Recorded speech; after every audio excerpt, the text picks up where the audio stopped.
Mas ella, cuando le vio, se turbó por sus palabras y pensaba qué salutación sería esta. Entonces el ángel le dijo: María, no temas, porque has hallado gracia delante de Dios.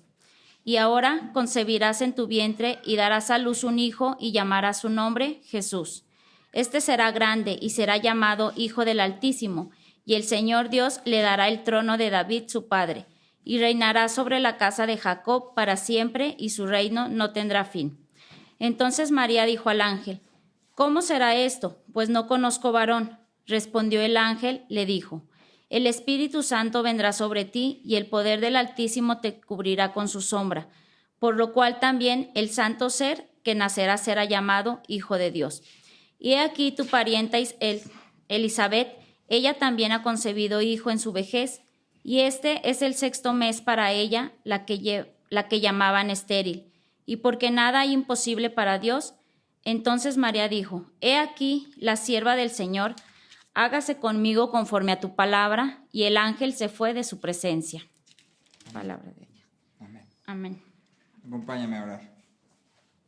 Señor, abre nuestros ojos para que podamos contemplarte y maravillarnos, Señor. Abre nuestros oídos para que escuchemos con atención lo que estás diciendo, Señor.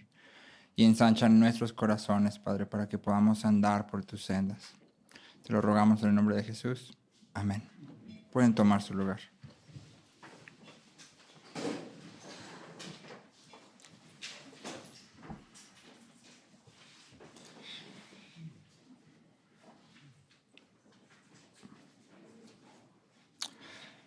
Estamos en nuestra serie de Adviento y hemos estado viendo a través de ya algunas semanas lo que significa esperar. Cuando nos acercamos a la Navidad, somos recordados del nacimiento de Cristo y al mismo tiempo somos recordados que ser cristiano significa esperar.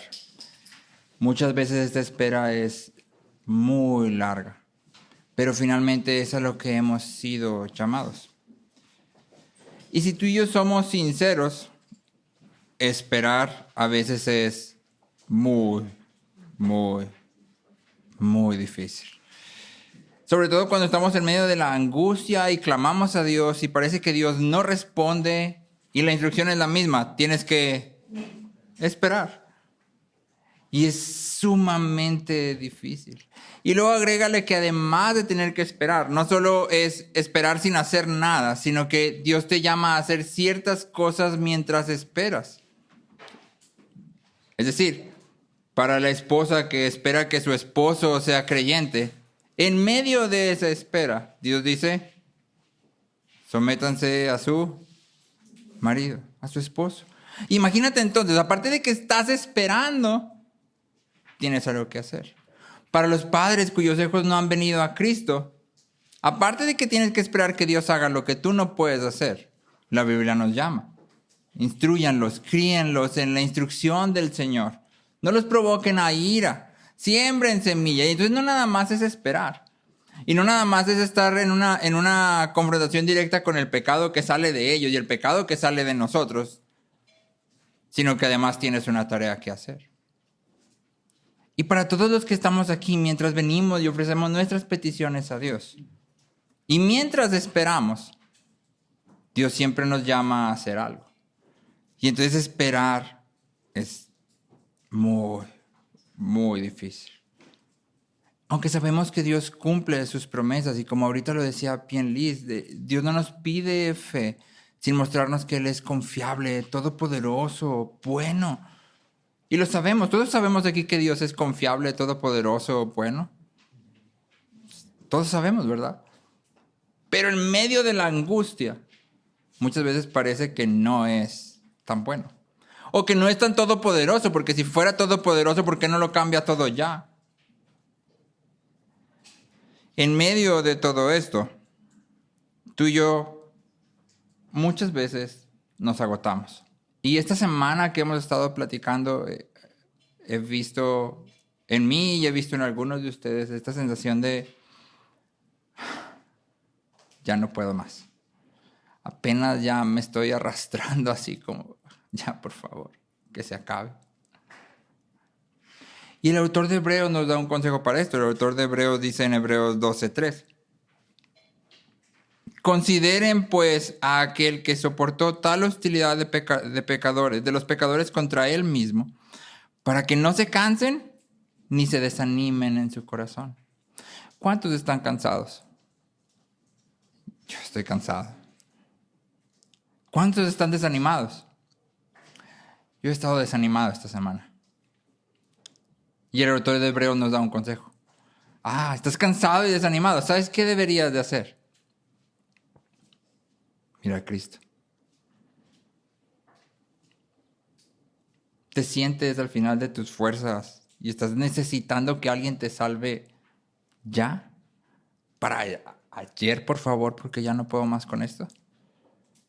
Isaías dice, miren a mí y sean salvos todos los confines de la tierra, porque yo soy Dios y no hay otro.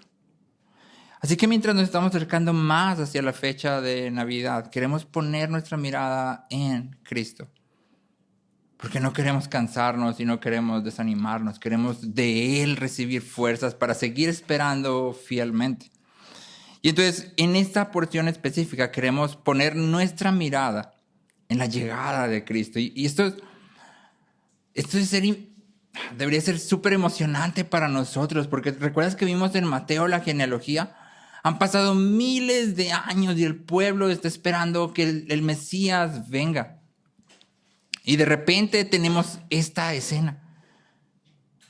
Todo lo que el pueblo está esperado por años y años y años. ¿Te acuerdas? Decíamos, imagínate a Adán platicándole a su hijo Seth. ¿Sabes qué, Seth? Es que yo pequé y por mi culpa estamos como estamos. Perdóname.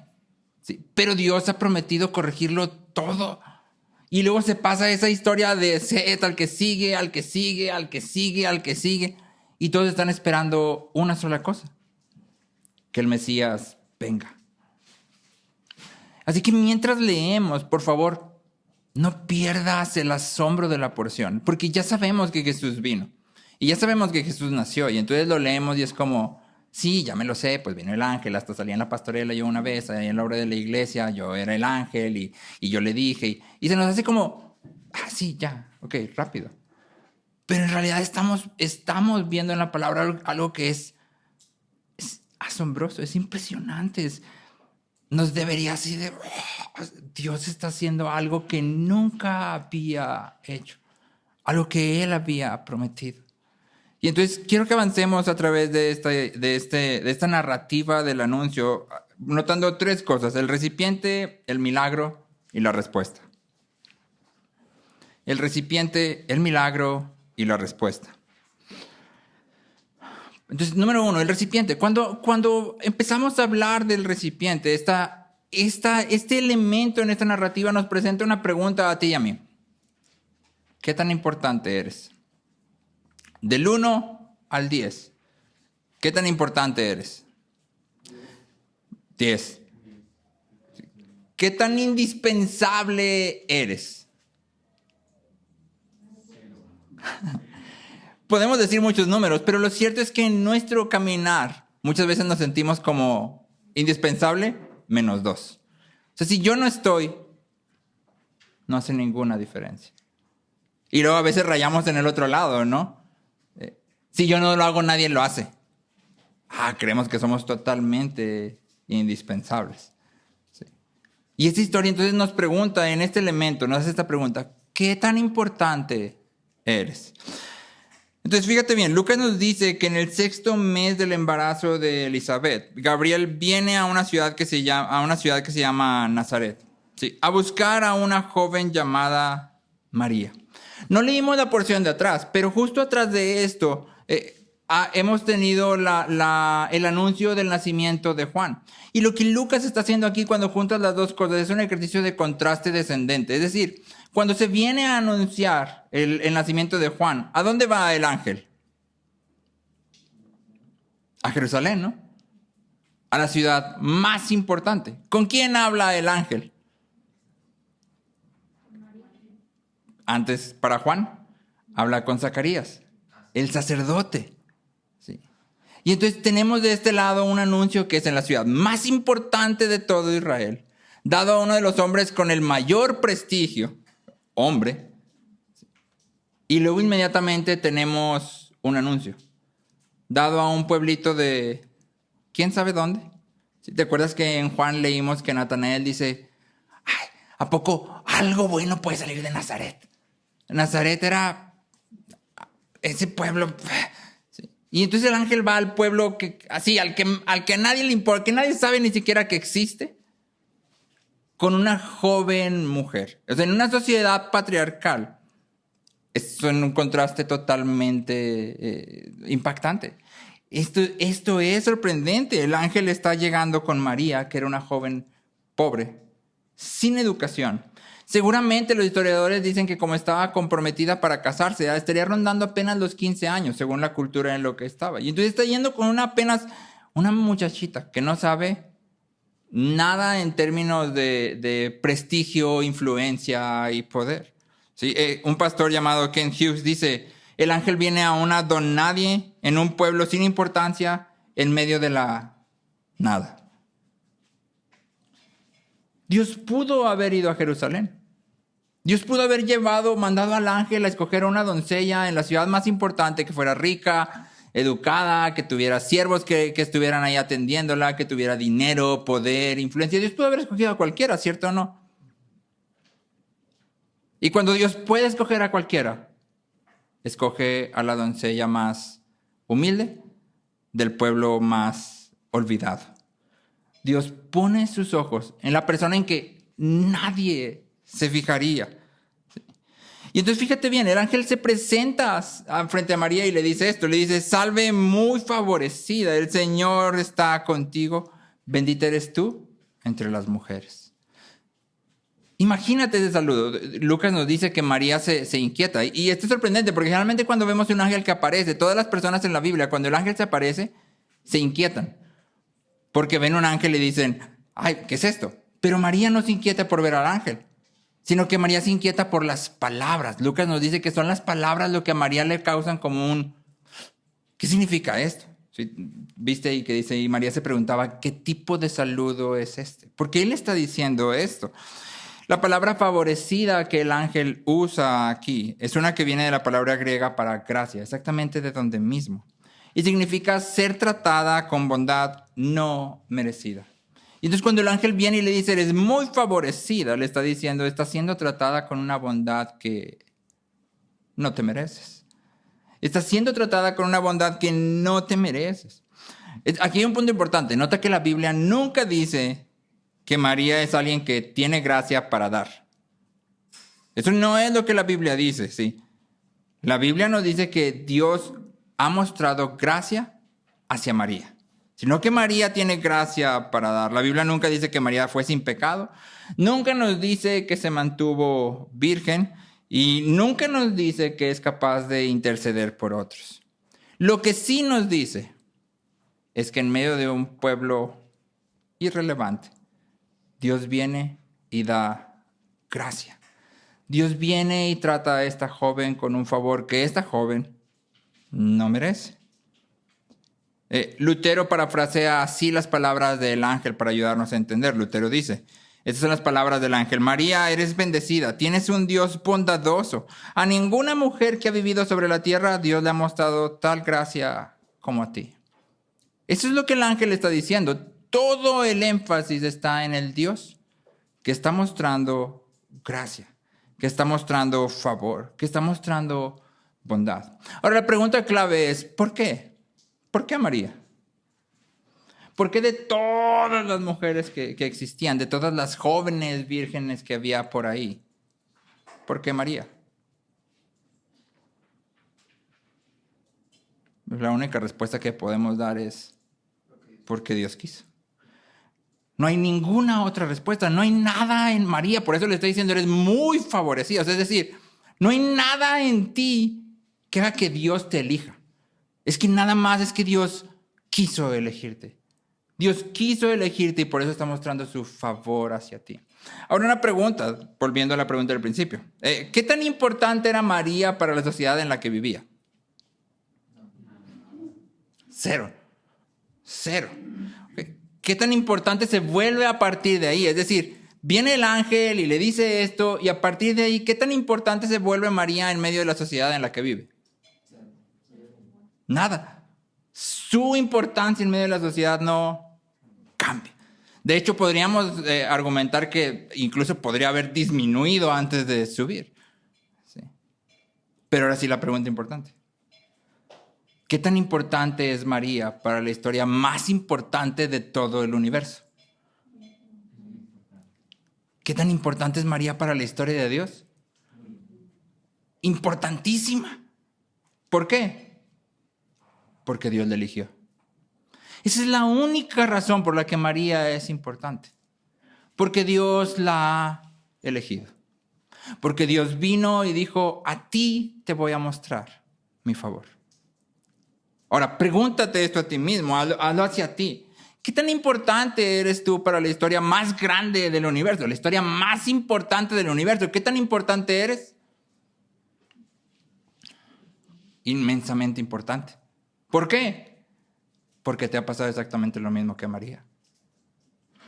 Dios ha venido y ha dicho, a ti te voy a mostrar mi favor. A ti te voy a mostrar mi gracia. ¿Te lo mereces? Ni poquito. ¿Cambia tu importancia en el mundo en el que estás? Para nada. Sigues siendo humilde, sigues siendo pobre, sigues siendo necesitado. Por eso venimos a Cristo, porque somos pobres y necesitados. Pero al mismo tiempo hemos sido convertidos en alguien inmensamente importante. Por una sola razón. Dios ha puesto su mirada en nosotros. Y entonces, cuando en la vida tú y yo nos sentimos de repente insignificantes, pequeñitos, como que en realidad no valgo nada y lo que hago no sirve de nada, como que en realidad nunca voy a ser nadie en esta vida, como que en realidad todo mi esfuerzo suma 0. Hay una cosa que debo recordar. Dios ha puesto su mirada en mí. Y eso es lo que me hace importante. Eso es lo que me da valor infinito. ¿Te acuerdas cuando Pablo está con los ancianos de Éfeso y les dice, pastorean a la iglesia la cual Cristo ha comprado con su sangre? ¿Qué tan preciosa es la sangre de Cristo? Infinitamente precioso. ¿Y para qué usó Cristo su sangre? Para comprarte a ti y a mí. Para comprarnos, para redimirnos. ¿Qué tan precioso eres tú? Muy precioso. Pero acuérdate, vete en el espejo y di, ay, no me veo muy precioso. O sea, no me veo muy precioso. ¿Sí? Y cuando peques, y cuando te enojes, y cuando explotes, y cuando ya no quieras absolutamente nada con la gente que te hace sufrir, acuérdate. No es por mí. No soy importante porque yo me lo merezca. No soy importante porque sale de mí toda esta gracia que tengo para darle a todo el mundo. Mi valor está en que Dios ha puesto su mirada en mí. Dios ha puesto su mirada en mí. Y eso aunque no en este momento, aunque no en este mundo, nos traslada a otro nivel totalmente. ¿Te acuerdas en Colosenses que Pablo dice que juntamente con Cristo Dios nos ha sentado en lugares celestiales? ¿Tiempo? En este momento, sí, en el pasado efectivamente, cuando Cristo asciende, Dios dice, tú y yo ascendimos con Él. ¿Quién ya está ascendido en lugares celestiales? Pues todos nosotros, pero al mismo tiempo no. Dios nos ha conferido un valor inmenso que hace que todo lo que hacemos, hasta lo más pequeño que hacemos, sea de valor. Desde cambiar un pañal, desde lavar los trastes, desde compartir el evangelio a los perdidos o proclamar la palabra en medio de la iglesia, todo tiene un valor infinito. No porque lo hagamos nosotros, sino porque como cantábamos ahorita, no soy yo, sino Cristo en mí. Cristo me ha salvado. Sientes que tu trabajo es como poco importante. Es infinitamente importante porque Dios te ha llamado y te puso en ese trabajo. Sientes que tu rol como mamá o como esposa o como esposo o como papá nadie le da valor. Es más, nadie ni siquiera me dice gracias. Me dicen gracias cuando les digo, oye, no me dijiste gracias. Gracias, mamá. Y se van. Acuérdate, tu rol, lo que estás haciendo es infinitamente valioso. Aunque los demás no se den cuenta, aunque nadie te dé gracias, es infinitamente valioso. Porque Dios te ha llamado y te ha puesto ahí. Y todo lo que hacemos, lo hacemos para Él. ¿Qué tan importante eres? Infinitamente importante. Y al mismo tiempo, nada importante. Infinitamente valioso porque Dios te ha comprado, te ha redimido. Y al mismo tiempo, cero valioso. Para que ni creas que eres más que los demás, ni creas que eres menos que los demás. Para que no creas que tú puedes y sabes y tienes más que otros, pero para que tampoco creas que no puedes hacer aquello que Dios te ha llamado a hacer. Y que lo que Dios ha puesto en tus manos es vano. Porque nada de lo que Dios ha puesto en nuestras manos es vano. Entonces, en primer lugar, notamos el recipiente. Una joven don nadie en un pueblo sin importancia, en medio de la nada. Y eso nos describe a ti y a mí. Un grupo de nadies en una ciudad poco importante, en medio de la nada. Si hicieras una lista de las 50 metrópolis más importantes, te aseguro, Torreón no está ahí. Te lo aseguro. Y sin embargo, Dios ha puesto su mirada en nosotros. Dios ha puesto su mirada en nosotros. Ahora, en segundo lugar, dijimos, queremos notar el milagro. Porque el ángel en realidad no ha terminado de hablar. Ya le dijo, María, eres muy favorecida. Pero esto no es todo. Apenas está saludando. María ya está como, ¿de qué está hablando este ángel? ¿Qué es lo que está diciendo? Y el ángel dice, no, es que todavía no termino. Espérame, ¿no? Y entonces el ángel le da el mensaje real. María va a dar a luz un hijo y su nombre va a ser Jesús. María va a dar a luz un hijo y su nombre va a ser Jesús. Y el ángel hace algunas afirmaciones, y aquí quiero anotar 3 en específico, que son importantes, porque número 1, el ángel le dice que este hijo que ella va a concebir será grande. Será grande. Y otra vez, es un contraste, porque de Juan el ángel dice, el hijo que va a salir de Elizabeth será grande delante de Dios. Pero Jesús no va a ser grande delante de Dios, Jesús va a ser grande y ya. Y entonces cuando en el Antiguo Testamento tú y yo leemos que alguien es grande sin ningún calificativo, casi siempre se usa de Dios. Dios es grande, su poder es grande, su misericordia es grande, su bondad es grande. Casi siempre que leemos esta palabra se usa de Dios. Y entonces el ángel cuando dice, tu hijo va a ser grande, está diciendo, este hijo es Dios. Tu hijo es Dios. Y luego le dice, será llamado Hijo del Altísimo. Será llamado Hijo del Altísimo.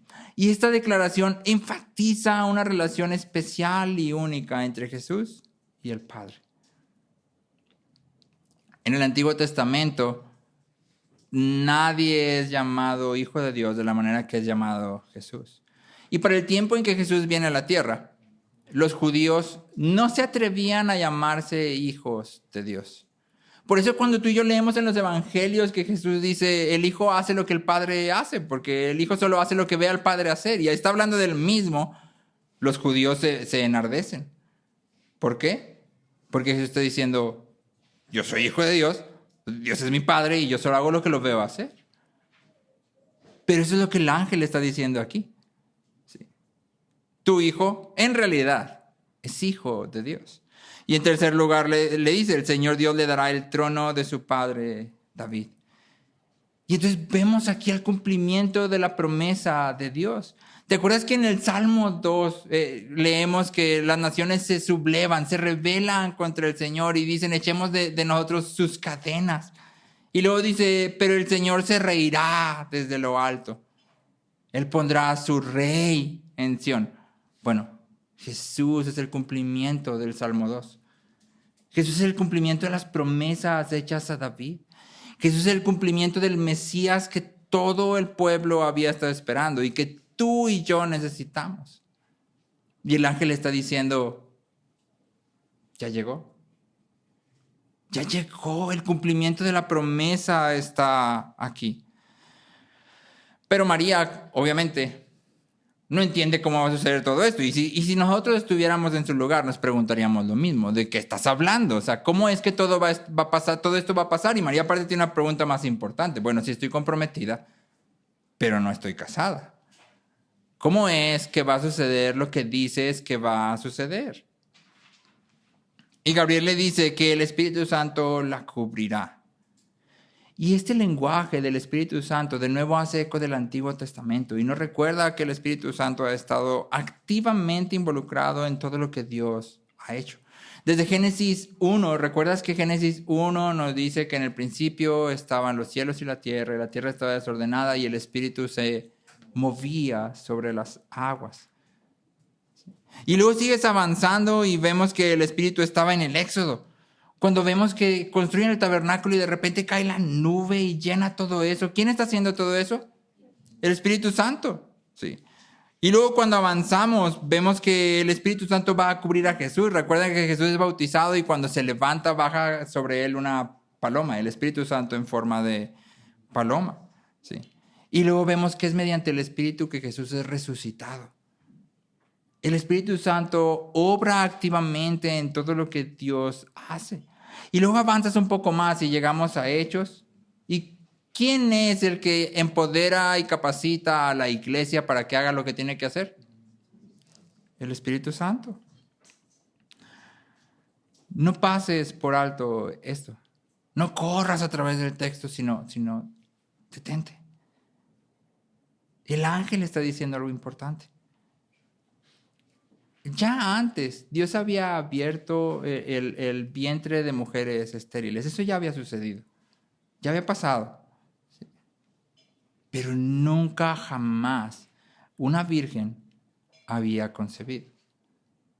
¿Cómo va a suceder eso? ¿Cómo va a pasar? Y el ángel dice, el Espíritu te va a cubrir. El Espíritu Santo va a venir sobre ti y te va a cubrir. Y luego fíjate lo que dice Romanos 8:11. Romanos 8:11 dice, pero si el Espíritu de aquel que resucitó a Jesús entre los muertos habita en ustedes, el mismo que resucitó a Cristo Jesús entre los muertos, también dará vida a sus cuerpos mortales por medio de su Espíritu que habita en ustedes. Y nota eso, fíjate otra vez. Pero si el Espíritu que resucitó a Jesús de los muertos habita en ustedes, y luego otra vez repite, el mismo que resucitó a Cristo Jesús entre los muertos, también les dará vida a ustedes. Sientes que lo que tienes que hacer es muy difícil. Está muy por encima de todas mis fuerzas y mis capacidades y ya no quiero más hacer esto nunca jamás en la vida. Pero Dios dice, el Espíritu Santo está en ti. Cuando tú y yo venimos y decimos, Dios, pero ¿cómo quieres que yo haga todo esto? No estás viendo. La respuesta es exactamente la misma que el ángel le da a María. Pero es que no lo estás haciendo tú. Es que el mismo Espíritu que levantó a Cristo de los muertos es el mismo Espíritu que habita en ti. Packer dice, la incredulidad en todo lo que Dios puede hacer generalmente nace de no creer realmente en la encarnación. Porque si creemos que Jesús realmente fue encarnado, es decir, vino en forma de hombre, si Dios realmente puede hacer eso, puede hacer cualquier cosa. Si Dios realmente puede hacer eso así, puede hacer lo que sea. Lo que ni te imaginas, lo puede hacer. Él lo puede hacer. Y entonces cuando Dios nos dice, mujeres, sométanse a sus maridos, y tu marido es un villano malvado, no te preocupes, porque no lo estás haciendo por ti misma. El Espíritu está en ti. Y luego cuando tú dices en respuesta, pero por favor, salva a mi marido, por favor, ya ahora. Y tu marido parece que ni le viene, ni le va. Ahí anda por el mundo feliz de la vida. Tú acá estás así desgarrándote y tu marido anda ahí. Pues andamos bien. Dios dice exactamente lo mismo. Pero no te preocupes. Porque ¿sabes qué? Es que no depende de Él. Es que si mi espíritu llega, lo que yo quiero se va a hacer. Para nosotros que clamamos por nuestros hijos, Dios, sálvalos, por favor. Y luego salen como un niño en la escuela. Mañana oro a Dios. Y tú, no, mañana no. Hoy, por favor. Pero Dios dice, no te preocupes. Es que no depende de ti, no depende de Él. Nada es imposible para Dios. Más adelante en Romanos 8, Pablo nos dice que el Espíritu nos ayuda en nuestra debilidad. ¿Quién de aquí se siente débil? Yo me siento muy débil. Yo siento que no puedo hacer nada de lo que Dios me dice que haga. Y si lo hago muy mal. Yo me evalúo y digo, me quedó mal, me quedó feo, no me salió bien. O sea, sí lo hice, pero estuvo todo mal. No está dando fruto, velo, está todo mal. Pero Pablo dice, tranquilo, el Espíritu te ayuda en tu debilidad. ¿Qué es lo que el Evangelio pide de ti? ¿Qué es lo que el Evangelio pide de ti? Fidelidad, obediencia, gozo, paz, benignidad, bondad. O sea, un sinfín de cosas. Pero no tienes que abrumarte por esto. Esto no nos debe de aplastar. ¿Por qué? Porque no lo estamos haciendo por nosotros mismos. Me encantó cuando pasamos por Génesis y luego Dios crea a los animales y luego les dice, multiplíquense, fructifiquen. ¿Sí? A los animales y crea a los árboles que dan árboles según su especie. Y luego la pregunta es, ¿y cómo los animales le hacen para fructificar? ¿Cómo le hacen? Pues nomás siguen como el curso, ¿no? O sea, los animales tienen como un instinto normal en donde ellos simplemente siguen ese curso. ¿Y qué va a pasar? Se multiplican. Los árboles hacen lo mismo. ¿No has visto? Bueno, yo no he visto ningún árbol que esté pujando para que le salga un fruto que luego de otro árbol como él, ¿verdad que no? El árbol simplemente sigue el curso y se multiplica. Y entonces Dios les dice, hagan otros como ustedes. Pero al mismo tiempo que les dice eso, Él traza el curso para que todo esto suceda. Él les da la capacidad para hacer todo esto. O sea, no les dice, bueno, te vas a multiplicar, a ver ahí cómo le haces, arréglatelas. No, multiplícate. Ahí está, multiplícate. Y entonces por eso repetimos las palabras de Agustín respecto a este texto y muchos otros una y otra vez. Lo que Dios demanda, Dios da. Lo que Dios demanda, Dios da. Él nos ha dado su Espíritu. ¿Hay algo que sea imposible en tu vida hoy? ¿Hay algo que parezca imposible en tu vida hoy? ¿Hay algo que tú digas, es que la verdad es que esto se ve? No, la verdad no se va a hacer. Puede ser personal, puede ser que tú digas, no, yo ya no la voy a armar. Ya estoy. Puede ser que sea respecto a alguien fuera de ti. No, es que ese compa nunca se va a convertir, nunca va a ser salvo, nunca se va a arrepentir. Puede ser que tus finanzas estén terriblemente mal y entonces tú digas, ya nunca voy a poder salir de esto. O que tu salud esté mal y digas, pues es que ya nunca voy a poder disfrutar de la vida. Sea lo que sea que pienses que es imposible, el ángel dice, porque ninguna cosa será imposible para Dios. Si Cristo realmente vino en carne, y sí vino realmente, entonces ninguna cosa es imposible. No es imposible que tú sigas perseverando, no es imposible que sigas en gozo, paciencia, en paz, en dar fruto. No es imposible que la persona por la que estás clamando venga a Cristo y sea totalmente transformada. Nada es imposible. En Isaías 46, 9 y 10 dice, porque yo soy Dios y no hay otro. Yo soy Dios y no hay ninguno como yo. Yo digo, mi propósito será establecido y todo lo que quiero, haré. Todo lo que quiero, haré.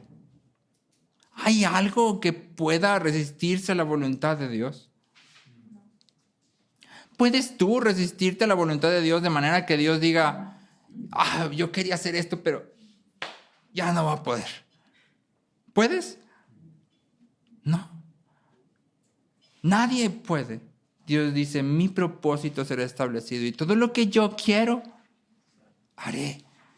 Y esto debería ser para nosotros totalmente esperanzador. Todo lo que Dios quiera, eso va a ser. Y si Dios es, como dijimos, bondadoso, todopoderoso y confiable, esas son buenas noticias para nosotros. Si Dios fuera malvado y tiránico, qué terror, vamos a correr todos. Pero Dios no es malvado y tiránico, Dios es bondadoso, fiel, compasivo, amoroso. Y Él dice, todo lo que yo quiero, eso voy a hacer. Eso voy a hacer. Sin importar lo que hoy parezca imposible en tu vida. Como el autor de Hebreos nos decía, considera a Cristo para que no te canses ni te desanimes. Porque si Cristo vino, todo es posible. Todo es posible. Todo lo que Dios quiera, eso Él va a hacer. Y ese es nuestro descanso. Ahora, por último, queremos considerar la respuesta de María. Y para mí esta es la parte más golpeadora. No lo más impactante. Lo más impactante es que Dios haya hecho todo esto. Eso es completamente asombroso. Pero al ver la forma en que María responde, ahí sientes los guantazos así. Porque el ángel ha venido y le ha dicho a María, María, es que tú eres muy favorecida. Sí, nota, no solo favorecida, muy favorecida. Eres muy favorecida, Dios está contigo, eres bendita entre todas las mujeres. O sea, de todas las mujeres que hay bendecidas, tú eres más bendecida por lo que Dios está a punto de hacer. ¿Sí? Has hallado gracia delante de Dios. Y para María, todo este favor y toda esta gracia y todo este Dios está contigo y toda esta bendición de Dios significaba dejar casi todo lo que conocía y amaba. Para María, que el ángel viniera y le dijera, eres muy favorecida, no significó que ahora era rica. No significó que las enfermedades se le acabaron. Como muchas veces nos hacen creer, es que Dios quiere hacerte rico, próspero. O sea, no me queda muy claro. ¿Cómo es que Dios quiere hacernos ricos, prósperos y sanos si aquí está una mujer muy favorecida? Y ni se hace rica, ni se hace próspera, ni nos dice que todas las dolencias se le acabaron. Para María, este mucho favor que encontró significa que ella tenía que estar dispuesta a dejar a José, porque el ángel vino con ella. ¿Cómo irías tú y le dirías a tu prometido, oye, es que, fíjate que, pues ayer yo estaba ahí en la casa, ¿verdad? Y vino un ángel y pues me dijo que voy a concebir del Espíritu Santo, o sea, Dios va a hacer una obra así increíble y voy a estar embarazada. ¿Y qué crees que diría José? Oye, ¿estás loca? O sea, creo que no. Ojo, Dios nunca había hecho esto. O sea, María ni siquiera puede decir, sí, acuérdate así como le hizo. ¿Te acuerdas en la historia que nos...? No. Esto nunca había sucedido.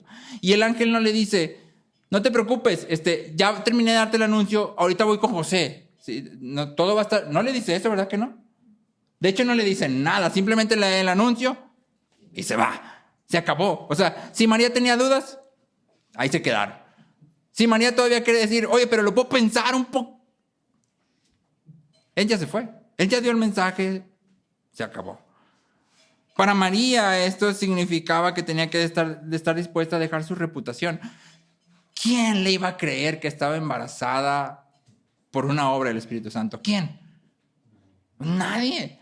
De hecho, para María significaba que probablemente podía morir, porque la ley en Deuteronomio marcaba que aquellos que caían en adulterio podían ser apedreados a muerte. Sabemos en la historia que esto no sucede muy regularmente dentro del pueblo de Israel, pero podía suceder. El ángel no le dijo, no te vas a morir, capaz tiene el hijo y se muere inmediatamente después apedreada. Para María, este gran favor y este gran milagro y esta grande gracia que ha encontrado de parte de Dios, significaba que a ella siempre la iban a tachar de inmoral y su hijo siempre iba a ser un bastardo. Por lo menos ante los ojos de aquellos que no podían contemplar la gloria de Dios. Este era el estigma que iba a caer sobre ella. Además de esto, en este punto, María no sabe absolutamente nada sobre que va a viajar a Belén y luego Herodes se va a enojar y los va a mandar matar y van a tener que irse a Egipto. O sea, María vive en Nazaret y seguramente ella está bien ahí, pues es su hogar. Pero no se va a quedar ahí, tú y yo sabemos eso, pero ella no. Va a ir a Belén, no a ver dónde quedarse, van a tener que estar ahí en medio de la nada, pero no nada más eso, si luego van a tener que salir corriendo a Egipto para salvar sus vidas, ¿sí? Pero no nada más eso, sino que María no podía imaginar toda la controversia que iba a rodear a Jesús. Porque tenemos que notar una cosa. El ángel hace claro en cierta forma que Jesús es el Mesías. Imagínate que eres María, ¿no? Estás ahí, viene el ángel, te sorprendes y te dice, vas a dar a luz, se va a llamar Jesús y él se va a sentar sobre el trono de David y tú dices, no, es el Mesías, wow, ¿qué esperarías que pasara? Si yo fuera María ahí, yo diría, pues a lo mejor aguanto unos, no sé, 30 años así de aguantarle duro, pero si es el Mesías, significa que se va a convertir en rey. O sea, y se va a convertir en el rey de todo esto y va a librar al pueblo y todo el pueblo lo va a reconocer. Y entonces a lo mejor en 30 años voy a estar de pasar aquí a pasar acá, ¿no? O sea, ahorita no tengo nada, pero ya después voy a ser Doña María. O sea, ya voy a estar acá, voy a ser importante ahora sí. Porque eso era lo que esperaban, ¿cierto o no? Esperaban un Mesías que se convirtiera en un rey, en un activista político que los liberara de Roma y que hiciera otra vez a la nación de Israel grande. Entonces imagínate mientras Jesús va creciendo y luego empieza su ministerio y empieza toda la polémica a su alrededor y empiezan a decirle, no, es que tú eres por Belcebú echas fuera a los demonios. No, es que hay que matarlo. ¿Sí? No, es que está mintiendo. Y todo eso está alrededor. ¿Cómo te sentirías si eso dijeran de tu hijo? Les preguntó a las mamás. ¿Cómo te sentirías si tu hijo constantemente lo están atacando y vituperando? Y tu hijo aparte hace como que no importa. Él está tranquilo. Dice la verdad como la tiene que decir, pero sigue constante en esto. Y seguramente tú le dirías, como podemos leer en Marcos, ¿no? Jesús, ya basta, por favor. Jesús, ¿no ves lo que está pasando? Y Jesús respondería lo mismo que le respondió a sus padres. Es que en los asuntos de mi padre tengo que estar. A esto vine. Y María no sabía nada de esto. Todavía más, María no podía ni imaginarse que Jesús iba a terminar en una muerte sangrienta, dolorosa, vergonzosa en la cruz. Y entonces el viaje de María empieza con, María, has hallado mucha gracia, gran favor. Y eso significa, tu vida y tus expectativas están a punto de ser completamente machacadas. Completamente aplastadas. Desde ese punto, y todos los años que Jesús vivió hasta que murió, todas las expectativas de María estuvieron destruidas. Nada de lo que ella esperaba y de lo que tal vez esperó cuando le dieron el anuncio sucedió. Nada. Cuando María dice, aquí tienes a la sierva del Señor, hágase conmigo conforme a tu palabra. María está aceptando toda una vida de sufrimiento para la gloria de Dios. Puede ver algunas de las consecuencias. Sabe que adelante hay algunas cosas que van a ser difíciles, pero ni se imagina qué tan difícil. Pero María dice, ok, tú eres Dios, yo soy tu siervo. Tú haces lo que tú quieres, yo te obedezco. Tú dices hacia dónde voy, yo te sigo. ¿Por qué? Porque seguramente María sabe lo que tú y yo sabemos, pero muchas veces no actuamos igual que María. María sabe que Dios es bueno. María sabe que Dios es confiable. Imagínate toda esa vida de sufrimiento, de dolor, de tal vez no entender que Jesús dijera, yo soy el camino, la verdad y la vida, yo soy el pan de vida que he descendido. Tal vez no entender nada de eso, ver a tu hijo morir en la cruz, estar totalmente devastada. Pero luego 3 días después, ver otra vez a Cristo resucitado. Y entonces das en retrospectiva, ¿no? Imagínate María verlo resucitado y como que hacer todavía de vuelta todos los años que vivió, los 30 y tantos años que había sufrido. Y decir, no inventes. O sea, esto era todavía mucho, mucho, mucho más grande de lo que yo había pensado que Dios estaba haciendo. Yo pensé que estaba enviando un rey, pero no envió un rey, nada más. Es que Él mismo vino en medio de nosotros. Imagínate a María decir, ¡ah! Y entonces probablemente María dijo, todo valió la pena. Todo valió la pena. El plan de Dios ciertamente era bueno, es bueno. Y puedo ver su fruto y su bondad aquí, hoy. Pero en este punto que estamos en el anuncio, María no sabe nada de esto y le esperan 30 y tantos años de no entender la mitad de lo que está sucediendo y sufrir en todo lo que está pasando.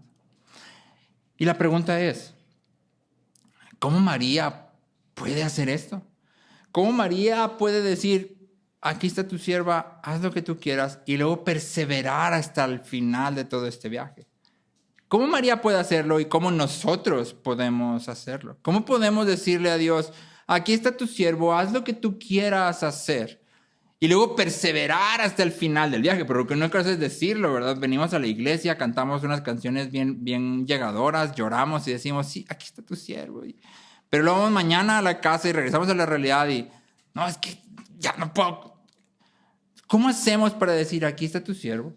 Y luego perseverar en decir, yo soy tu siervo, tú eres mi Dios, lo que tú quieras, eso voy a hacer. Y la respuesta la encontramos en el entendimiento doble de María. María entiende 2 cosas muy claro que a ti y a mí se nos olvidan. María entiende que ella es una sierva. La palabra no es nada más, bueno, soy tu sierva. No. María está diciendo literalmente, yo soy tu esclava. De hecho, usa esta palabra que ahora ha estado otra vez de moda, dula. ¿Sí? Que significa una muchacha esclava. Y María se reconoce como tal. ¿Qué puede hacer la esclava más que la voluntad del Señor? Es lo único que puede hacer. Y entonces María dice, ok, yo soy tu sierva. En el lugar de las cosas, si todo está ordenado, yo soy tu sierva. Yo no soy mi Señor, yo no soy mi propio Dios, yo no soy la persona más inteligente para determinar cómo debo de vivir mi vida, yo soy simplemente tu sierva. Y esa es la primera parte, ¿no? Yo soy tu sierva. Y entonces María se humilla bajo ¿te acuerdas? Según Pedro, bajo la poderosa mano de Dios. Y aquí está sucediendo literal, porque María está a punto de vivir algo que nadie ha vivido nunca. ¿Y qué hace María? Se humilla.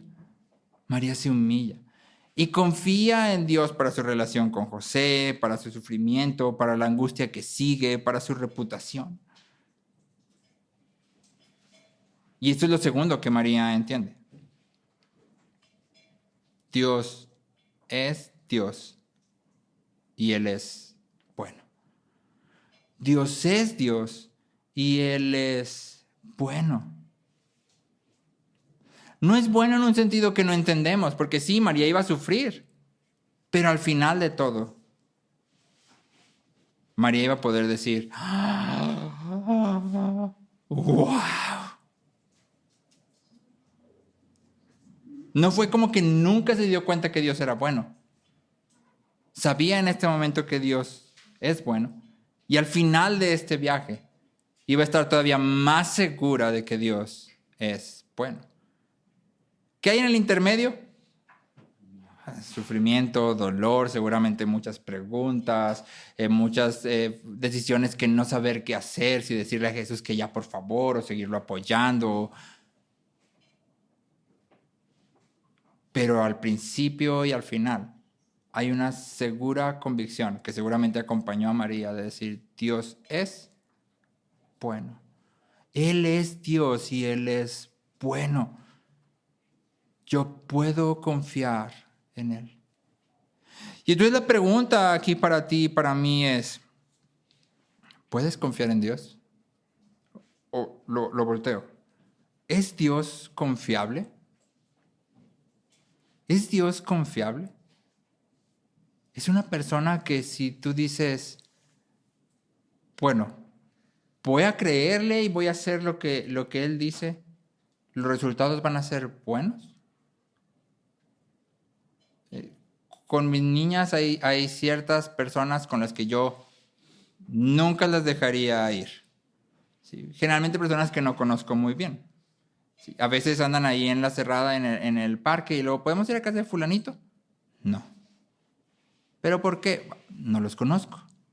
No sé. O sea, ¿cómo te vas a ir a meter a casa de fulanito si yo ni siquiera sé quiénes son? No son personas, en este momento para mí, confiables, porque no los conozco. ¿Sí? Pero hay otras personas a las que yo voy y hasta les digo, oye, ¿me cuidas a mis niñas, por favor? ¿Sí? ¿Te las puedo dejar como todo el día? ¿Por qué? Porque son personas confiables. Yo sé que las voy a dejar ahí y mis niñas no nada más van a estar cuidadas de, bueno, ahí te las regreso vivas. No, o sea, están cuidadas. ¿Sí? Están atendidas, está viendo un ambiente que está buscando el bien de ellas. ¿Qué tipo de persona es Dios? ¿Es confiable o no? ¿Qué tan confiable? Totalmente confiable, ¿no? Yo puedo arrojarme completamente a sus brazos en obediencia y a lo mejor el viaje va a estar ultra turbulento, pero finalmente Dios es confiable. En ninguna parte del viaje Dios va a decir, no, bueno, ya no. O, ay, no, me descuidé, así no iba. Dios nunca va a decir eso, Dios es confiable. Y entonces, aunque muchas veces podemos sentirnos como el salmista, escucho todas las olas y me golpean tus olas de un lado y del otro, y podemos seguir diciendo como el salmista, ¿por qué te desesperas dentro de mí, alma mía? Espera en el Señor, porque Él es mi Dios y mi salvación. Ser cristiano significa creer en Cristo y decir, aquí tienes a tu siervo. Hágase conmigo conforme a tu palabra. Aquí tienes a tu siervo. Hágase conmigo conforme a tu palabra. ¿Qué estás viviendo en este momento? ¿Qué es lo que estás pasando en medio de tu vida que se siente angustiante, turbulento? Que se siente como que te están golpeando así. Si alguna vez has ido al mar y de repente las olas te revuelcan, es una sensación desesperante. Porque tú quisieras salir, pero en medio del mar no hay de dónde agarrarte. Y entonces nomás tiras manotazos y das vueltas y comes un chorro de agua salada. Y muchas veces se siente así. Pero sea donde sea que estés, Dios sigue siendo confiable. En las palabras de Spurgeon que ya hemos dicho, si hubiera una mejor condición para ti que en la que estás ahora, el amor divino te tendría ahí. Dios es tan bueno, completamente bueno, que tú y yo podemos alejarnos por completo. Sin entender muy bien todo lo que está pasando o por qué está pasando o cuál es el final de todo esto que está pasando, yo puedo decir, bueno, no entiendo nadota. No sé a qué hora Dios va a venir a arreglar esto, pero sí sé una cosa. Dios es bueno. Yo puedo confiar en Él, porque yo soy su siervo y Él es mi Dios. María sabe lo que tú y yo muchas veces olvidamos. Un Dios bueno siempre traza un camino bueno para aquellos que llama a sus hijos, aunque en el medio tal vez no se vea muy bueno. Pero podemos entenderlo. ¿Cuántos de aquí han tenido que recibir una inyección? Todos, yo creo, ¿no? ¿Se sienten padres las inyecciones? No, ¿verdad? A nadie nos gusta. Causan dolor. Pero es dolor que finalmente trae bien. En su bondad Dios usa el dolor. No creó el dolor, pero usa el dolor para nuestro bien y su gloria. Sin importar lo que estés pasando, puedes confiar en Dios. Puedes hacer lo que Dios te manda hacer porque el Espíritu de Dios, el mismo que encarnó a Cristo, que lo resucitó de los muertos, vive en ti. Y puedes considerar que todo lo que estás haciendo, aunque nadie más lo note, es infinitamente valioso porque Dios te ha llamado.